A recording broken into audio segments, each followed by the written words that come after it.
How excited are you about all of this? Yeah, I need to get back. I've been going crazy in my house, to be perfectly honest with you. I'm so bored of being at home all the time.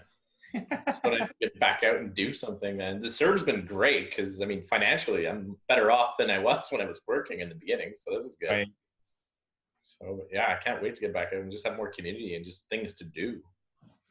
That's the key thing here, community. It's a recurring theme of like almost every conversation that I've had is like how much more, and I hope this lesson carries with us as we come back, the connections, how much we now value connections and stuff like that. Yes, absolutely. Yeah, it's a big part of it, right? Like, just being able to touch another person is like huge. Like, you wouldn't have thought about that for a long time. I'm a massage therapist, so like that's a big thing for me, right? It's like to have that one-on-one connection with people and stuff. So that's something that's been really missed. Absolutely. One-on-one connection. Like how have you been trying to keep that one-on-one connection going? I've had some people that I've been still with and things like that have been in like the bubble, so then that's been okay.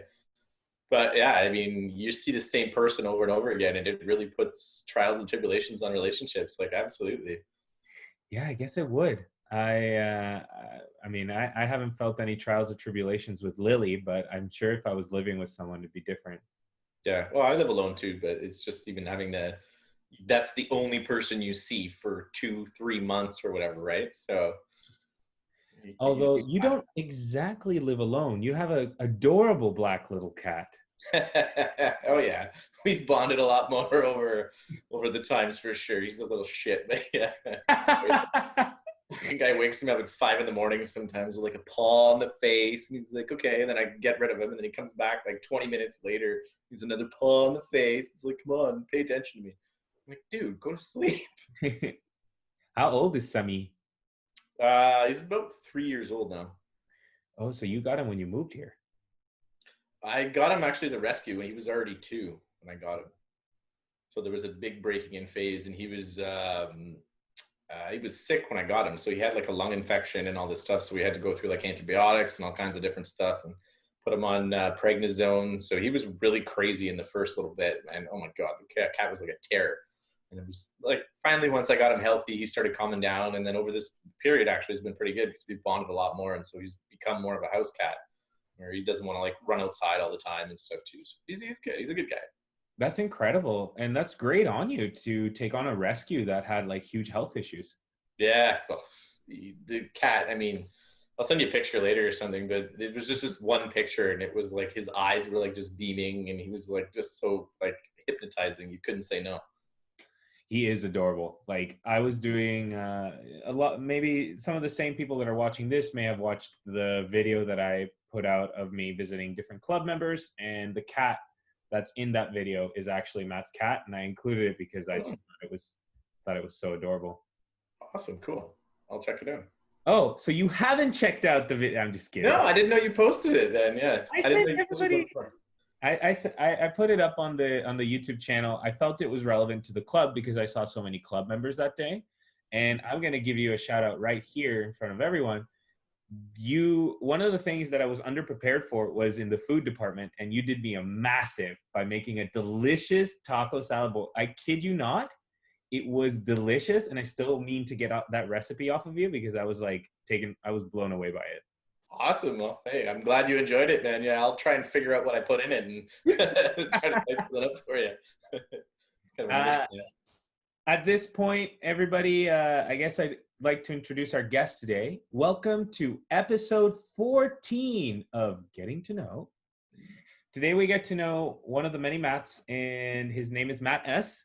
He's been with the club since the fall of 2017. He joined the men's squad. He came to us from the forums. Another magnificent forum grab. And he's played on several teams, including co-ed. So I would say that you're one of those cross-sectional players that most faces will recognize here. So I am very happy that you're with us today. Thank you for joining me. Happy to be here, man. Yeah. What is besides the one-on-ones with people that you've had, what other things have you been doing to keep busy during phase 1 of this COVID situation? Just doing stuff around the house, purging, going through, sorting things, painting, that kind of stuff. So is Yeah, that getting a garden ready and stuff like that too. So that's been fun. Yeah. a garden? Yeah. Oh, what are you planning? Some tomatoes, jalapenos, a little bit of parsley, mint, basil, the usual stuff. Got to make some good tabbouleh. I like the little I guess vocabulary escapes me right now, but I'll say tapestry that you got going on behind you. What is that? It's a Sri yantra. So it's an ancient symbol. It's about 5,000 years old. It's very popular in India, and it's based on manifestation. So you see the dot in the middle of the triangle, of all the triangles. You stare at that point and you sort of let your mind go blank, and you just absorb and see how your mind plays with it and how your visual focus changes and things like that. You can see all different kinds of shapes and pictures and things like that too. And the different circles represent different gates. And then there's the border along the outside with the four. You can kind of see there's like four gates as they're so taught, and they represent different things and stuff. So it's a really cool symbol, and it creates a really cool energy in the place as well. That's fascinating. What's it called again? Sri Yantra. Tree yantra. SRI space YANTRA. I'll put a little blurb up of how it's spelled in case people want to look at it. I'm definitely going to look it up later because I really like the patterning and the design. And it's interesting that it's like it does, from your observations or from what you know, do different people see different things when they let their mind kind of fall into the imagery? Absolutely. Absolutely. It's like you can, if you cross your eyes a bit too when you're looking at it, you can see new shapes come to form in it because it's all symmetrically done in a specific way. It's called sacred geometry. So it's one of the main three sacred geometry. There's the flower of life, the Sri Yantra, and Metatron's cube, and they all create really interesting shapes and things. And they're based on the creation of existence. So Okay. this world is made up of these shapes, and in the Metatron's cube, for instance, it's got 5 primary shapes built into it and stuff. So it's really interesting. I'm gonna have to read about all of this. I didn't even know up until this moment that any of this existed. Sacred geometry? Oh yeah. So the ancient secret of the flower of life is a good place to start. It's by Drunvalo Melchizedek, and it talks about everything that comes out of the flower of life symbol. So it's basically a bunch of circles, and when you put it all together, it creates different shapes, and that's where Metatron's cube comes from.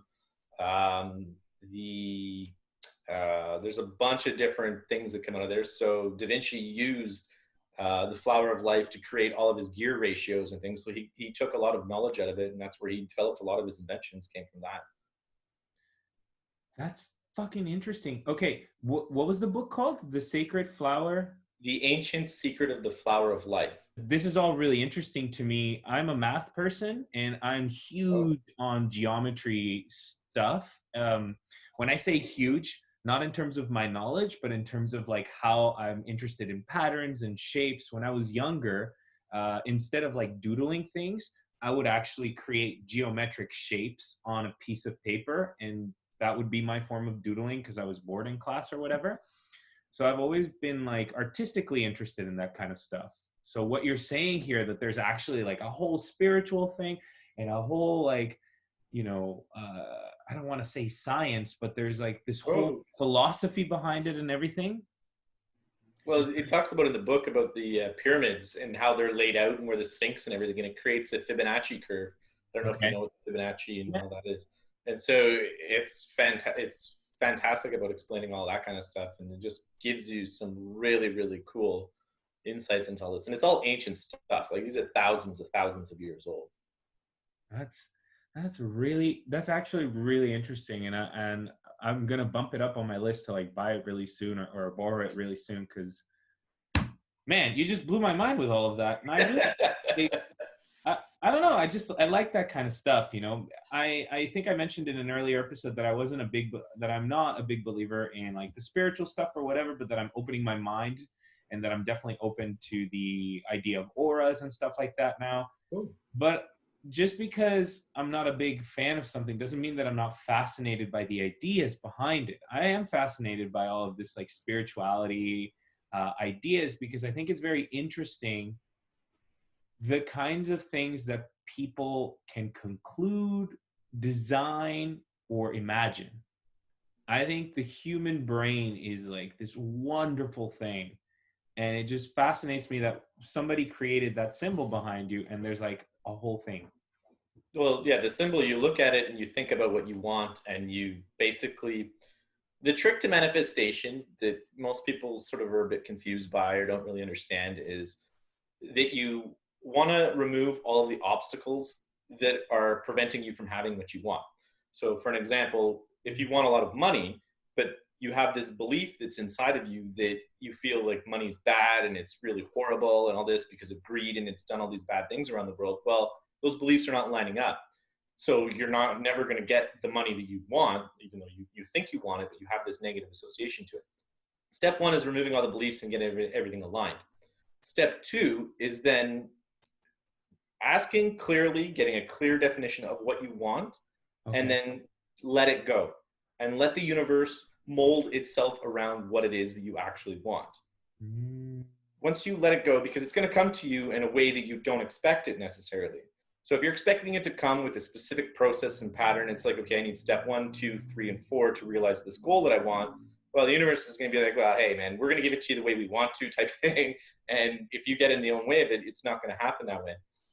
So if you just get the idea or like a possession of what you want, like for instance, I wanted a new car, and I wanted a car that came from a grandmother because I figured that grandmothers, they baby their cars, they take it easy, don't put a lot of kilometers and stuff on it. So I had this belief. I really strongly believed this. I thought it was a great idea. And then I just forgot about it. And then 3 months later, a girlfriend of mine, her grandmother was selling her car and stuff. And so it was like, oh, perfectly. I was actually in Costa Rica when it happened, when we got the phone call and everything, and we figured everything out. And yeah, so then the car just showed up and it was great. But I wasn't specifically clear on things of where I wanted like a good, well-functioning car that was taken care of by a grandmother. And this grandma kind of beat up her car and stuff. So the universe will give you what you want, but it doesn't come without conditions if you're not very specific on what it is that you actually want. That's there's so much with that story. There's so much in terms of I guess I can only sum it up as crazy, but it's not really crazy. It's just more like that's so wild and funny at the same time. Almost like the universe has a sense of humor. Oh, yes, absolutely. You're an interesting guy, Matt, because looking at you and talking to you and listening to you, I don't think I've ever seen this side of you, but you're definitely like you've definitely presented the image before of you being a holistic, kind of natural kind of person. You're very focused on the nutrition aspect. I knew that about you. You're very big on vitamins and health and all that kind of stuff. So this spiritual thing, it makes sense, but it's also just really interesting because I know very little about it. So yeah, I mean, happy to talk about it. Like, you also have a toroidal field that gets presented from your heart. So people think that the brain is the biggest thing in the body that's like the most important, but it's actually your heart and your digestive system that work together. Like, they're 3 universes unto themselves. And so from your heart, you actually create a magnetic field. So much like the earth has a toroidal field coming out of it, well, so does every person, right? Yeah. So that's basically what creates your aura and your existence, and you project that outside of you. And so it's that flow in things that and then interacts with people on a daily basis and things. So, and it's interesting that that's explained at a spiritual level, because that's also explained at a scientific level. It's now widely understood that human beings have their own electrical current that runs through their body, and that's part of what makes capacitive technology work, which is the type of touchscreen that's on your phone and all that kind of stuff that works because of your body. Like, your body exudes this kind of energy. So it's interesting to see how these ideas came beforehand, and they kind of explain the same thing that science explains later on. It's just, I'd love to talk to you about, again, this goes to my thing of like, there's so many interesting things that people have to say, and so many things that I would love to like dissect more over a podcast and stuff like that. One last thing. But yes, you have quartz crystals in basically everything. All of computers and everything, motherboards, these things, they're all made from quartz crystals. Okay. So you can take a crystal, like in its natural form that is grown inside the earth, and you can put intentions into it, and you can actually program it for whatever you want it to do. And then it'll emit that intentions outside, just similar to a computer. So they're basically like old school computers, and you can connect to them from a distance too, actually, which is really cool. Is that what they mean by the quartz watches? Like, you know how sometimes watches will be like quartz? There's quartz in them for sure. Like it's refined quartz, like in the glass and things like that. I Mm. mean, you have quartz crystals and a lot of different things, but yeah, it's just an interesting fact that maybe not a lot of people realize that all of our technology is based off of quartz. I didn't know that. So Yeah. that is very interesting. There's so much to unpack there, and that might start me on a journey of learning more about this stuff. So I can't wait to read these books, the volume 1 and volume 2, just to start. Yeah, absolutely, man. It'd be fun. It'd be great to have conversations with you about it. 100%.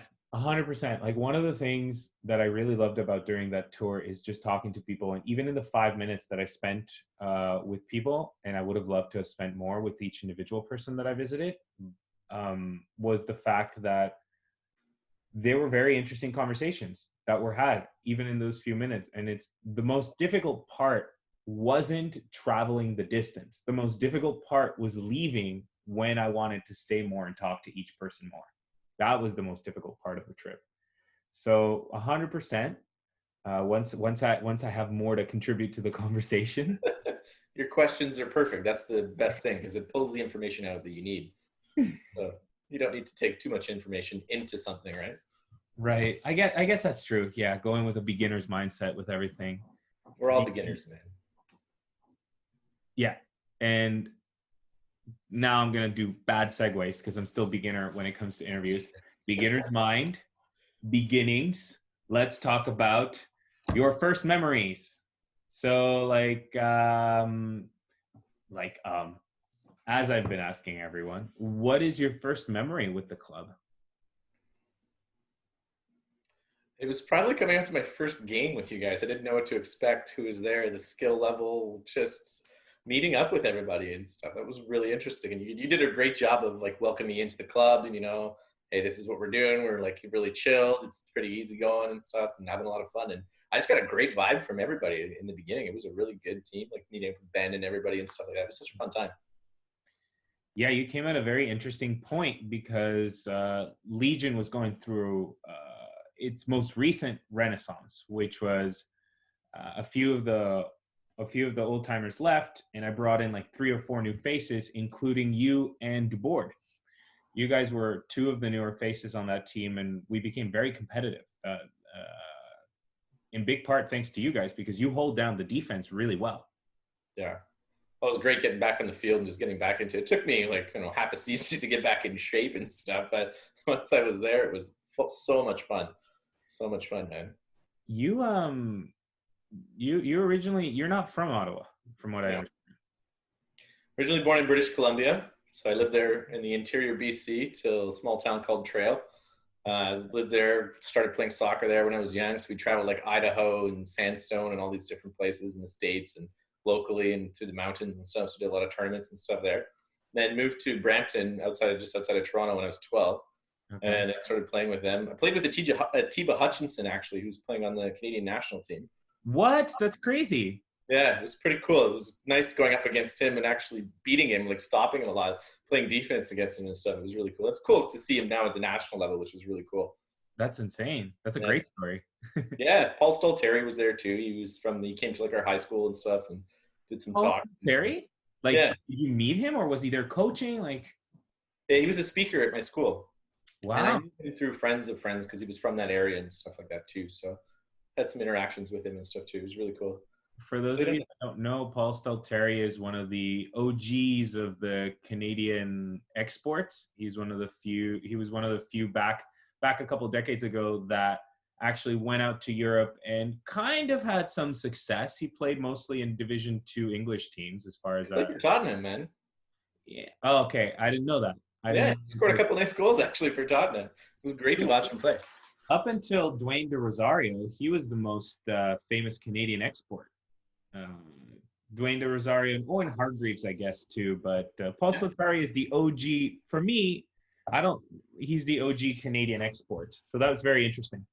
Yeah, it was really cool. I played with a coach that actually coached him too. It was a coach that he had like a underscore of Man U supporting team. So like he had connections to Man U and stuff like that too. So it was really neat to play with him and was playing like 4 or 5 years up like with these players that were a lot older than me, and it was interesting because I'm Mm, like this little kid basically, and I'm playing with like these men in like this right. tournament in Buffalo, and I'm like, you want me to come here? And I'm like, okay, sure, I'll do it and stuff. It was fun. It was an interesting experience, man. It was really cool. That explains why you're so confident on the pitch, no matter who we're playing against. You're very like every time I talk about an opponent, you're just like, okay. And now I get it because you've played against opponents that are way better than anything that we've faced in footy seven. So that's We great. had some good competition in footy sevens, to be honest, man. There's some good players there. Yes, but and no offense to everyone because this includes me. We didn't go to Canadian Nationals. We didn't go to any of these clubs in Europe or anything like that. So True. Very there's also that. true. Yeah. Um, what's your favorite memory with the club? When we won Div 1, that final game, like that was just an insane game. We went up against that undefeated team and we hustled and we just worked our asses off. And the pass that I gave to Ahmed when he rifled it right into the net, it was just beautiful. Oh, that game was memorable, man. Yeah, we keep talking about that game, and I want to correct a little bit of history that I said when I was doing the interview with Tarek. I said that we had lost one game. The team we played against had lost no games. And when we lost to them, we lost like 6-1. So they were very confident coming into the final because they thought they were going to beat us. And we were very motivated. But the rest of the history is correct. Like, and your Ahmed had that amazing goal, and then your passes, you were on fire along with the rest of the defense, which included Sarouche and Pacheco. You guys were just hustling your asses off everywhere. That the speed of that game still gives me goosebumps. It was such a fast game. Like I've never played such a fast game. It was like 30-second shifts. It's like you're playing hockey, for Christ's sake. Yeah. It was intense, man. Oh, what a great game. I it's one of those I try not to live in the past too much, but it's one of those things like if I had a time machine and I could relive certain things, that's definitely in my top 10 of like I would want to relive this moment because it was such a good like You were so intense too on the sideline. Like, oh my God, it was crazy. I've never seen you that intense and that focused. It was awesome to see. That was incredible. it's been talked about a lot during these interviews. So for the sake of our fans, those of you that are still sticking with us, we will keep moving. I'd like to ask you a question here about now COVID phase one is over. We're moving into phase two. Restrictions are being lifted. You and I will probably see each other sooner rather than later. What's one good thing to come out of this that you hope will carry with us as we move through phases 2 and 3?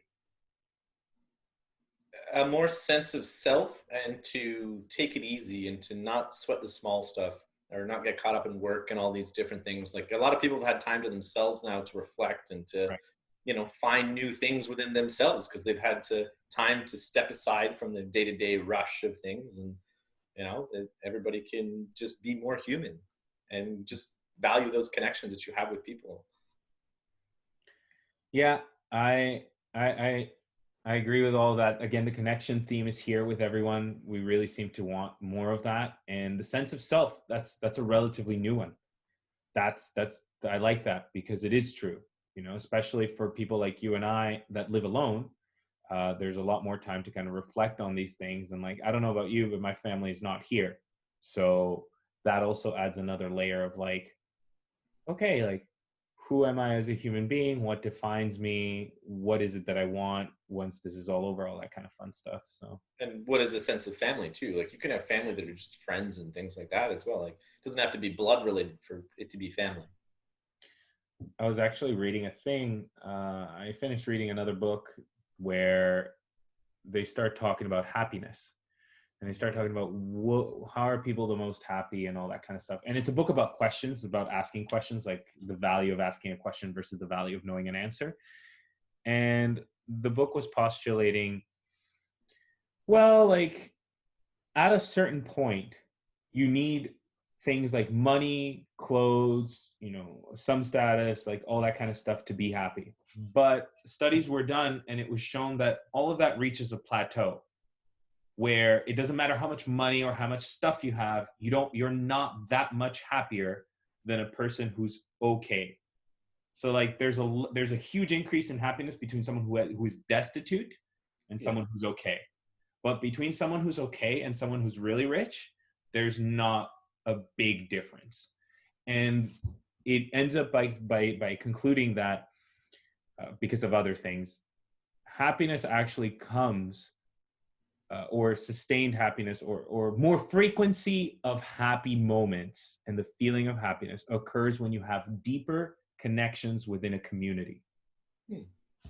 And that was kind of the conclusion that they came to, like a scientific study and all of that. And there's actually a book that I intend on reading as well that talks about that in more depth. And I thought that was interesting because throughout all of this, in every interview, in every conversation that I've had, in everything, the one thing that has almost been universal from everyone is they want to appreciate their connections more. So that's gotta be related for sure. It's been a thing that's for thousands of years, right? Like even now with like we're used to living in communities. Like even like you have a tribe with a bunch of people and everybody helps out and things. Like it's just what we're known to do, right? And so now we've had this time where we've gone backwards from all of that stuff and it's been sort of taken away from us, and then you get to appreciate it much more.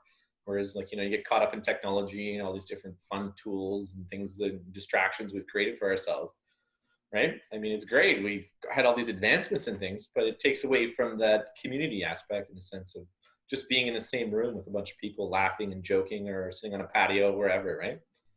And yeah, and like we had the technology, but we weren't using it for community things for the most part. Like, yes, there's Facebook and Instagram and Snapchat and all of that, but like how many more Zoom meetings occurred with people across the country simply because you had the time and you were like, hey, like I want to talk to people and I want to reach out to people.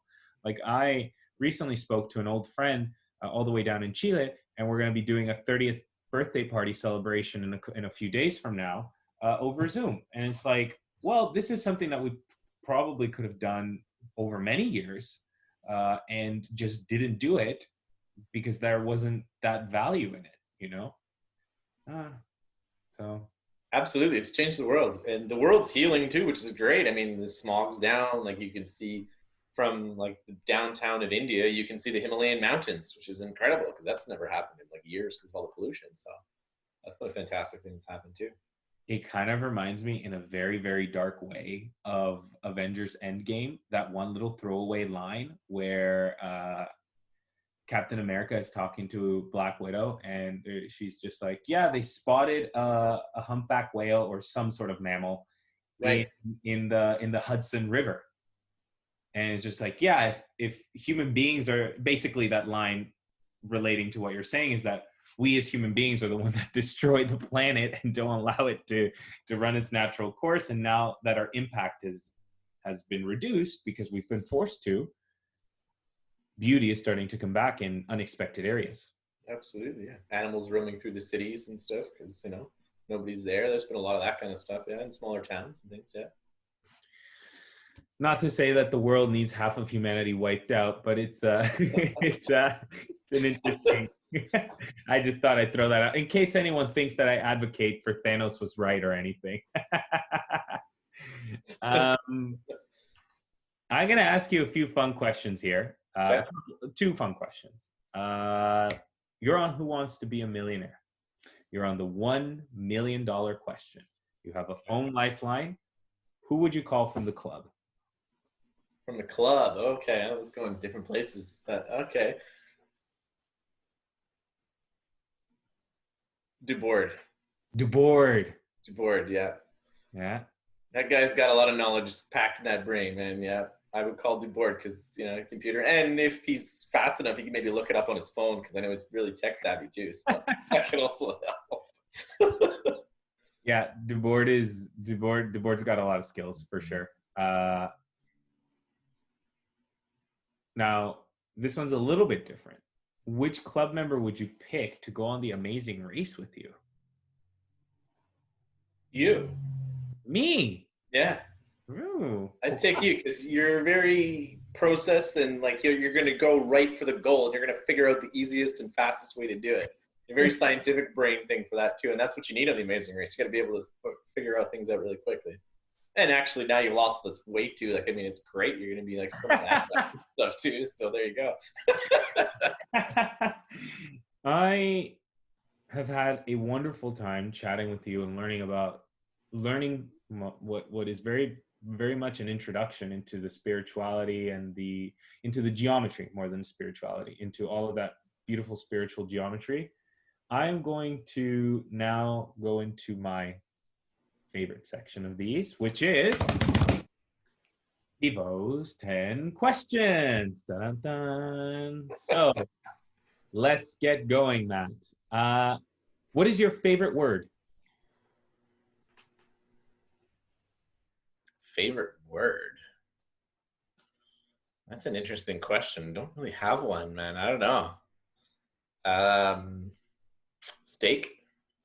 Got it. You must be hungry. What is your least favorite word? Moist is probably one of them.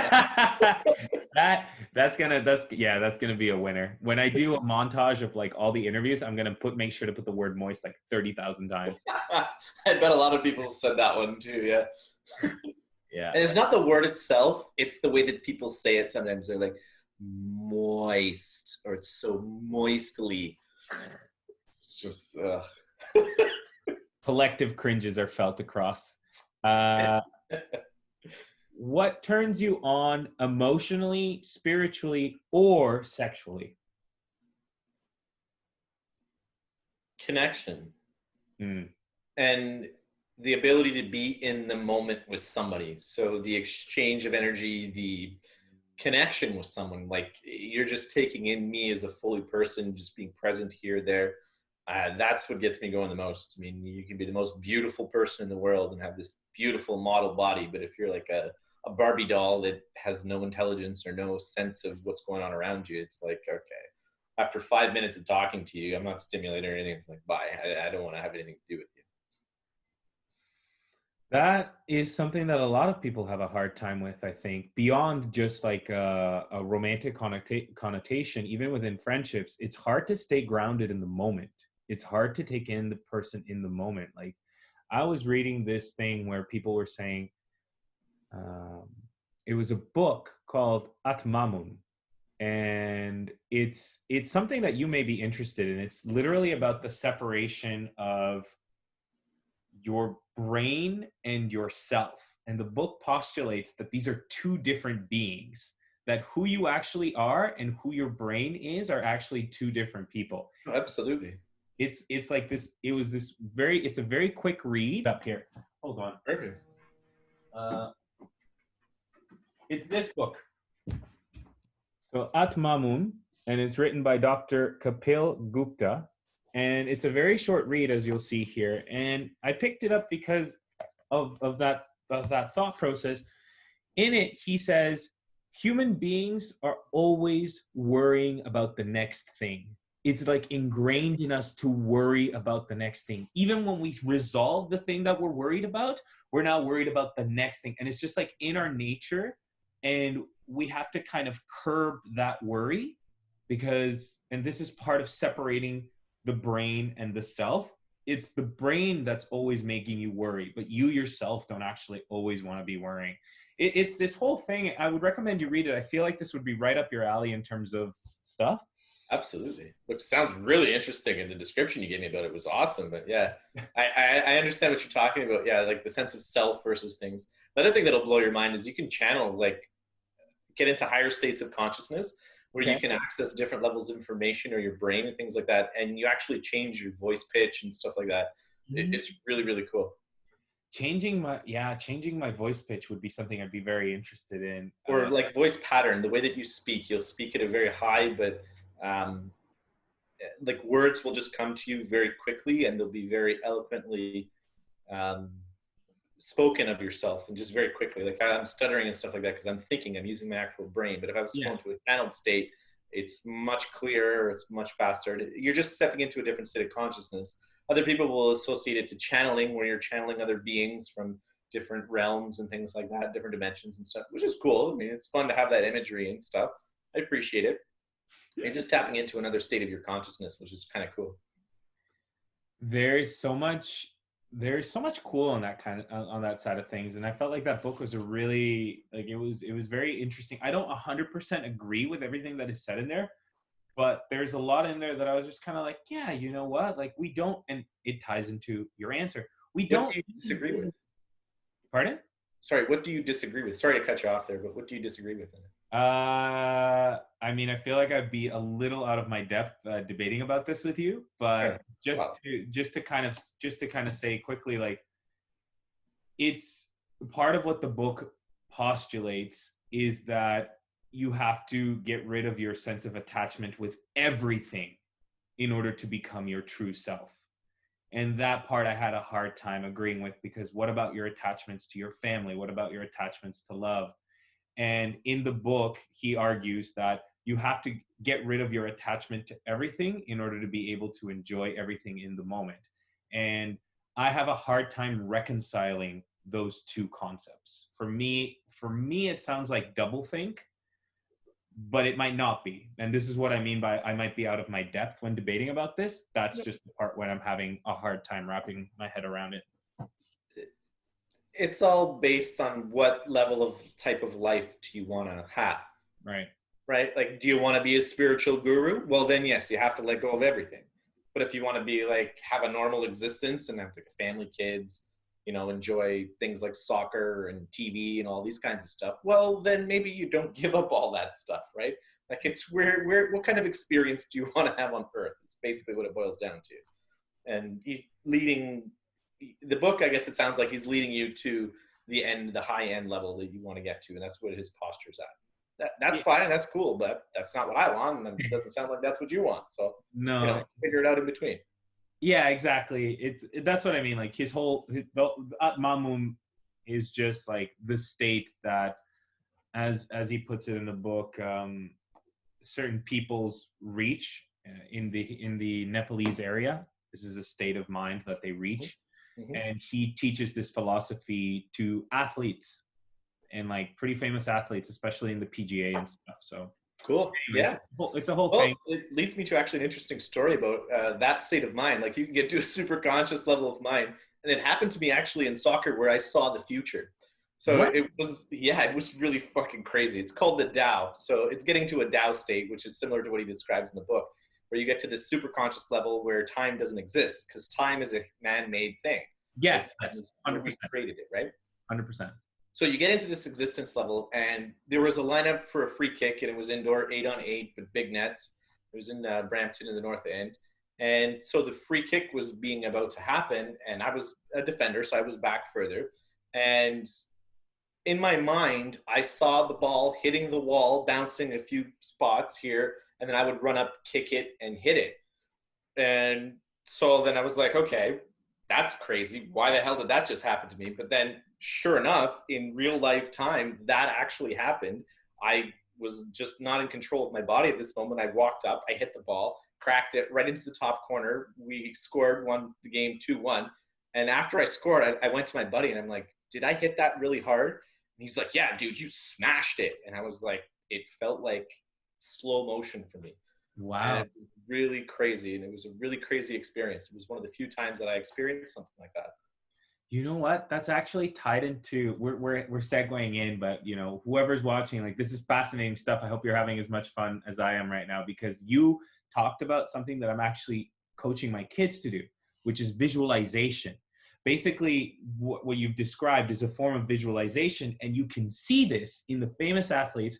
Particularly, it struck me with Cristiano Ronaldo down 3-2 in the World Cup against Spain in that magnificent group stage game that happened in 2018. Probably the best game of that World Cup, if not one of the top three. Cristiano it's like minute 89. It's down 3-2. Spain's up. They've got a free kick outside the 18-yard. He's the one taking the free kick. And he goes into like a Zen state. And you just know. I looked at his eyes and I was like, this fucking thing is going in. Like, there's no way this is not going in. Because the level of concentration and zen that Cristiano, I encourage everyone to look up that video and look at the intensity in his eyes as he's just like, the only thing he's thinking about is this is going in, this is going in, and just fucking visualizing that ball going in. And sure enough, smashes it, amazing goal, ties the game. So what you're describing is like a different take on it almost. Like, I don't know if he saw the future, I'm not him, but he certainly visualized himself scoring. I can guarantee you that. Absolutely. Yeah, I had no like intention of anything. I was just in a pure state of waiting. I didn't even like want that. Like, I didn't even think about having that visualization of that actually happening. It was just a state of awareness that I was just in, and then it unfolded. And like I said, I wasn't even in my body. I was just watching my body do something. It was a really cool and awe-inspiring thing. It was really neat. But yes, visualization is a very huge tool. Which is what this book is describing. You do. You separate your brain from yourself, and you're yourself watching your brain. It's trippy. The whole thing is trippy. It's awesome. Yeah. What turns you off emotionally, spiritually, or sexually? Well, the lack of connection, right? I mean, that would be just right into it. Yeah. What sound or noise do you love? Sound or noise do I love? Vibrations, like from music, any type of vibrations. I have singing bowls, crystal singing bowls, gongs. Actually, I love gongs. Gongs are fucking amazing, man. The waves that come off of those things just go right through you. It's like having a sound bath. It just like cleanses you and vibrates every cell in your body, and you just like, ooh. That's one thing I've been missing a lot. A friend of mine gives like gong, and she has a bunch of gongs and crystal bowls and stuff. And because of COVID, she hasn't been getting together with people. So, yeah. What are crystal what? Pardon me? Crystal bowls. Yeah, what are crystal bowls? Like they're singing bowls. So they're big bowls. They're like, I don't know. They're made, actually, the way that they're manufactured is they're used to make different types of light bulbs. So the really high-end industrial light bulbs, they use these crystal things to mold them, but then afterwards they have a use where you can like go around them, and they make noises and things. So they vibrate at a very high level and very resolute level in a sense, and they create different tones. So they're musical instruments. What sound or noise do you hate? Scratch on a chalkboard, man. Yeah. Nails on a chalkboard. That's the Exactly. Exactly. What's your favorite curse word?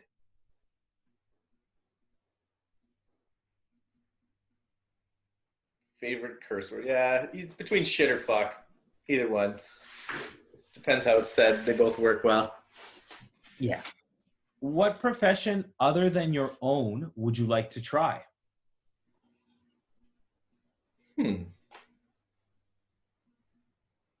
Probably motivational speaker or something like that. That'd be kind of fun. I feel like you'd be great at that. Yeah.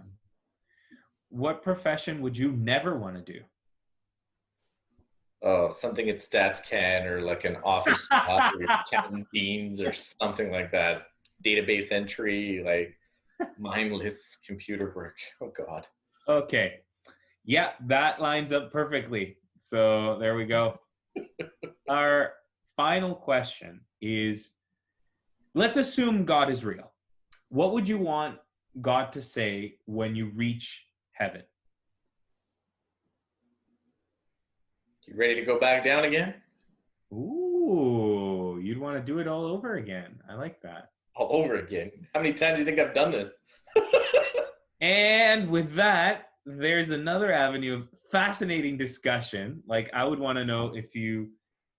Oh, so many questions. I'll refrain from asking them. We're going to have to get together and have an actual in-person chat. That was great. Sure, that's a good segue actually into the next story that I got. So yeah, that'll be fun for the next time. Thank you, everybody, so much for watching. I had a fantastic time chatting with you, Matt. This was very, very fascinating and illuminating. And I hope everybody enjoyed the different dialogue that was had here. I look forward to seeing everyone in what will probably be the season finale. Until then, adios. Ciao, everybody. It's fun to be here. Enjoy it. Look forward to seeing you guys all again on the pitch. Bowl basically like this, and it's made from 7 different metals.